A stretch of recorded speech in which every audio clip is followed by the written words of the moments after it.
Assalamualaikum warahmatullahi wabarakatuh. Kali ini saya akan menerangkan bagaimana cara kerja lockup.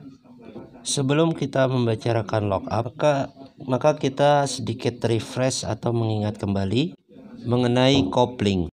Kopling berfungsi untuk memutus dan menghubungkan tenaga engine menuju ke input transmisi. Kopling terdapat dua jenis, yaitu pertama kopling mekanikal, yang kedua adalah kopling hidrolik. Kopling hidrolik bisa juga disebut fluid coupling atau torque converter.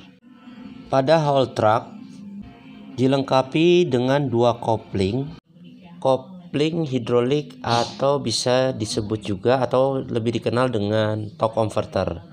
Nah, ini yang saya tunjuk merupakan bagian-bagian daripada kopling hidrolik atau torque converter.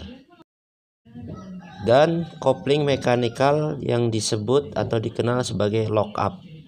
Kelebihan dan kekurangan antara torque converter dan lockup adalah torque converter meningkatkan torsi, namun rasio putarannya maksimum hanya 80%.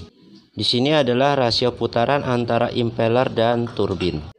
Artinya putaran engine berkurang 20% atau kehilangan 20%.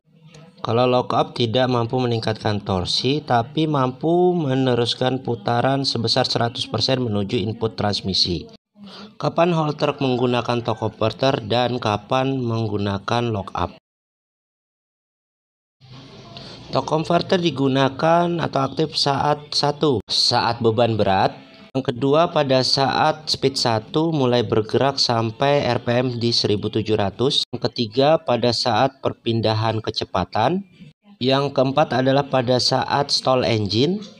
Yang kelima, pada saat unit mundur. Pada saat itulah disebut torque converter drive, yang artinya transmisi diputar oleh torque converter. Nah, sekarang kapan lockup bekerja? Saat beban ringan atau speed 1 RPM di atas 1700. Pada saat inilah disebut direct drive.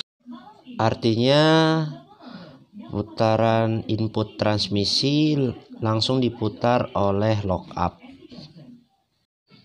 Nah, sekarang power flow atau aliran tenaga dari engine atau flywheel ini, torque converter drive mulai dari engine, kemudian flywheel menuju ke lockup housing, dari lockup housing menuju ke rotating housing yang berwarna hijau ini, dari rotating housing menuju ke impeller, dari impeller ini diteruskan menuju ke turbin, dari turbin diteruskan ke inner drum. Kemudian dari inner drum diteruskan ke output sub, sehingga nanti diteruskan menuju ke input transmisi.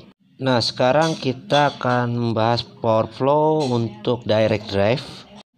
Putaran tetap pada flywheel yang berwarna kuning ini, kemudian menuju ke housing lockup. Dari housing lockup ini bisa juga disebut outer drum. Dari outer drum ini menuju ke clutch, dari clutch menuju ke disk, kemudian dari disk menuju ke inner drum, kemudian dari inner drum diteruskan ke output sub. Dari output sub ini akan diteruskan menuju ke input sub transmisi. Maka ketika lockup ini aktif, maka torque converter tidaklah berfungsi. Begitu pula dengan torque converter, ketika torque converter aktif, maka lockup juga tidak berfungsi. Demikian cara kerja torque converter. Baik, kita lanjut dengan aliran dari oli pilot ya, pilot pressure yang menuju ke piston lockup.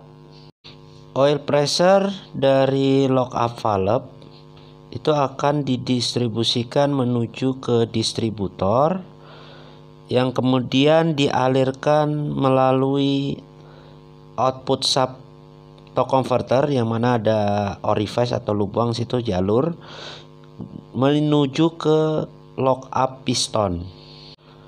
Pada saat pressure mendorong lock up piston, maka antara clut dan disk terjadi inject atau bersatu, sehingga aliran tenaga sekarang adalah dari flywheel engine menuju housing lockup atau outer drum. Dari outer drum ini akan menuju ke clut, menuju ke disk, lalu menuju inner drum.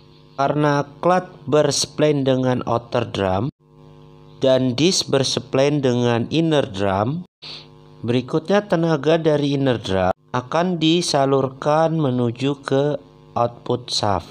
Nah, dari output shaft nanti akan dialirkan menuju ke input shaft transmisi. Baik, demikian penjelasan mengenai lockup dan torque converter. Sekian, terima kasih dan assalamualaikum warahmatullahi wabarakatuh.